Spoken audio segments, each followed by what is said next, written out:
Juan Basqueto nos visita, especialista en agronegocios. Hola Juan, ¿cómo estás? Hola Ezequiel, hola audiencia. Bien, todo bien, aquí estamos. Bueno, ¿cómo no hablar del tema del día y del fin de semana que fue este anuncio, ¿no?, de baja de retenciones? Se veía venir, unos días atrás había habido algunas reuniones allí con Pino, en Sociedad Rural, un poco, bueno, viendo cómo estaba el ambiente y qué es lo que podía finalmente pasar. Festejan, pero, ¿no? Bueno, ese pero ha quedado como signo de pregunta, Juan. En realidad vamos a poner, o sea, el problema de las retenciones es viejo, es de 1853 en adelante. Bueno, sí. O sea, en realidad es un impuesto que se reserva al Poder Nacional, por decirlo de alguna manera, porque tenía puerto en aquel momento Buenos Aires y todos los derechos de exportación los recauda. Esa es la traza histórica. Esa es la traza histórica. De retenciones, porque yo en la política me iba a 2002 con Dualde. No, esto viene una historia larga. O sea, para poder consolidar la República Argentina en 1853, bueno, esto que se negocian reserva para sí la nación los derechos de exportación. No coparticipables, es decir, que lo que se cobra de derechos de exportación no va a parar a las provincias, los cobra solamente el Estado Nacional.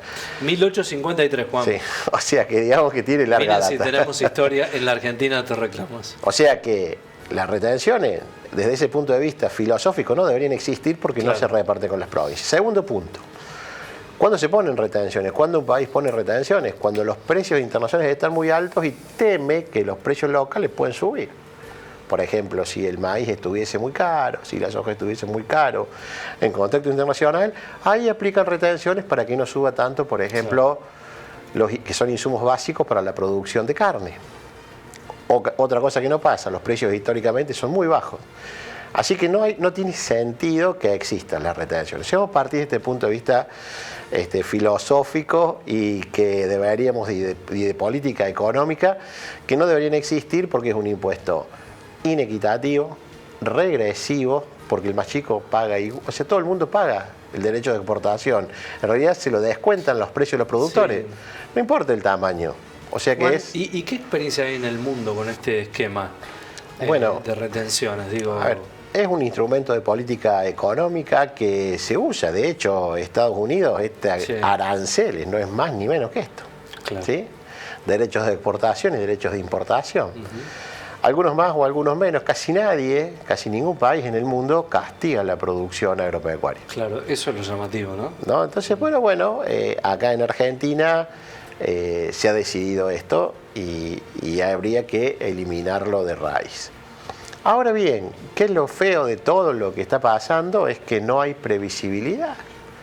¿Sí? O sea, nosotros vivimos de alguna manera con retenciones bajas hasta el 30 de junio, subieron las retenciones y ahora las vuelven a bajar. No sabemos cuándo entra en vigencia la nueva alícuota, no se ha publicado en el boletín oficial y no se ha hecho por los medios que me gustaría en un país civilizado. O sea, a mí me hubiese gustado enterarme por una resolución del boletín oficial y no en un discurso que puede tildarse o no de político, ¿no? Entonces, creo que por ahí viene la cosa. Celebro que se bajen las retenciones, me hubiesen gustado que fuesen de otra manera, me hubiesen gustado que directamente no vuelvan a aumentar. ¿Sí? O sea, este aumento que hubo de 20 días realmente provocó mucha distorsión en el mercado.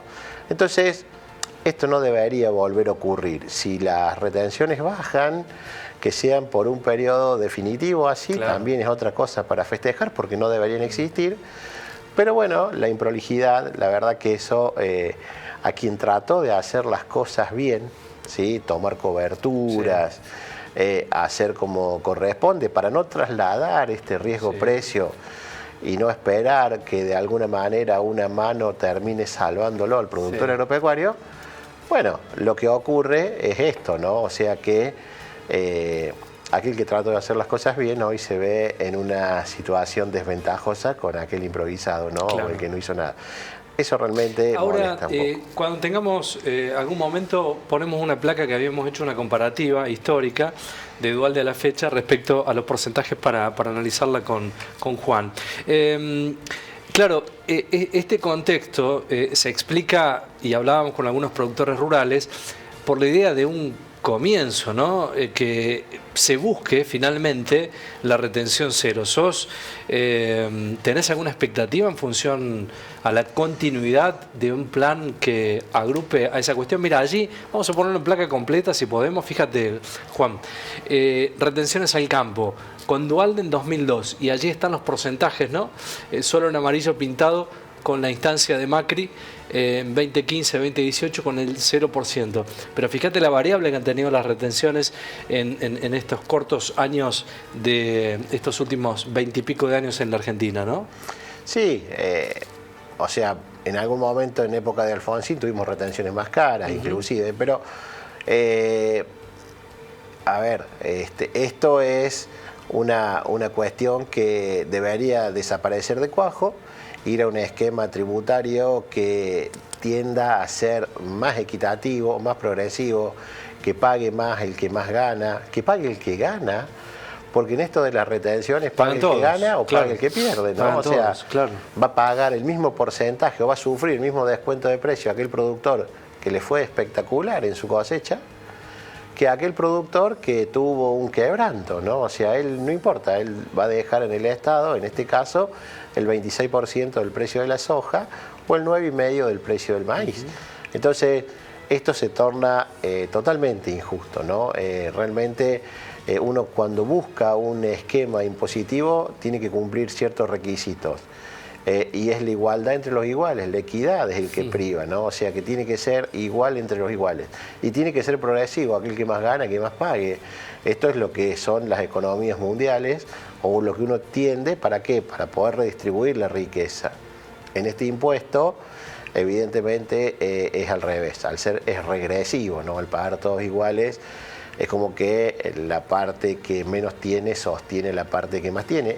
A ver, acá también pasó lo mismo, ¿no? ¿Cuántos productores se vieron, digamos, de alguna manera tomaron la decisión de vender su producción?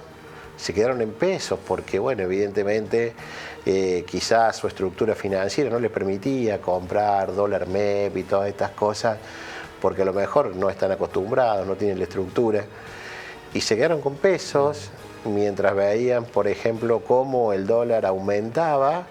Y ahora, 20 días después, se encuentran con un escenario en donde aumenta el dólar, los pesos compran menos dólares y si hubiesen guardado la soja, que también aumentó hoy en el disponible, le hubiese ido mejor, ¿no? Entonces, aquel productor que fue previsor o que dijo, bueno, tengo temor a un aumento de retenciones, hoy recibe menos dinero o recibió menos dinero que aquel productor que pudo de alguna manera o que se la jugó. Sí, dice, no importa, yo estoy en Argentina y pueden pasar estas cosas, me voy a quedar con la soja. Y bueno, y hoy el tiempo le da la razón a este productor que no vendió, ¿no? Esto realmente es difícil de planificar. Argentina es un país difícil de planificar. Sin reglas de juego claras, desalentamos las inversiones, ¿no? O sea, nadie quiere ir a un país en donde las reglas de juego cambian de manera permanente. Claro. Entonces, yo creo que tenemos que buscar esta estabilidad jurídica, comercial, económica para alentar inversiones, ¿no? A pesar de que esta medida, la celebro, es buena, es de carácter definitivo, es un impuesto que no debería existir, que de a poco el gobierno hace el esfuerzo para que desaparezca. Lo único que diría que la próxima seamos un poco más prolijos, tengamos más previsibilidad y que de alguna manera se exteriorice de la forma que tiene que ser a través del boletín oficial. ¿Va a haber algún retorno directo, perceptible en las economías regionales? No lo sé. Sí, o sea, hoy hay anuncios de hecho que el primer anuncio que empieza a circular la semana pasada no era esto de una baja de retenciones directamente, sino de una especie de bono que compensaría el 50% de las retenciones, que era un viejo proyecto presentado. O sea, es como que, no lo sé, no tengo nada oficial y sería bueno que empecemos a debatir todo este tipo de cosas, si va a entrar en vigencia en septiembre o en octubre, que vayamos teniendo de alguna manera el antecedente para que todo el mundo tome decisiones en base a cuestiones ciertas y concretas. Todo indica que no hubo previsibilidad en esta circunstancia, en este anuncio, ¿no? Bueno, yo diría que acá, antes de decir que no hubo previsibilidad, creo que se apeló al factor sorpresa, claro. ¿no? O sea, entonces cada uno hará la interpretación, no es mi función interpretar estas cuestiones que tienen que ver con una cuestión política, digamos. Mi función es analizar lo que ocurre digamos, en el contexto para ver cómo, de acuerdo a la economía interna de cada productor, diagramar una estructura de venta o una cobertura. Bueno, yo creo que acá lo que se apela es un factor sorpresa, ¿no? Mantener bajo 7 llaves cuáles van a ser los anuncios, y si hace el anuncio, digamos, es causando esta sorpresa ante digamos, en general, ante todos los ciudadanos, ¿no? Bien, Juan, bueno, es un tema que indudablemente vamos a seguir analizando porque me parece que es el eje, ¿no?, de la discusión hoy de los productores, ¿no? Sí, sí, o sea, de hecho hoy el mercado sube, y en Chicago la semana pasada la soja bajó a $6 y hoy estaba operando $1 para abajo, y acá en Argentina sube, divorciándose los precios locales de los internacionales. O sea, realmente es complejo el pobre productor poder tomar decisiones en un escenario de tanta incertidumbre. Panorama con mucha incertidumbre. Gracias, Juan. No, al contrario, gracias a ustedes.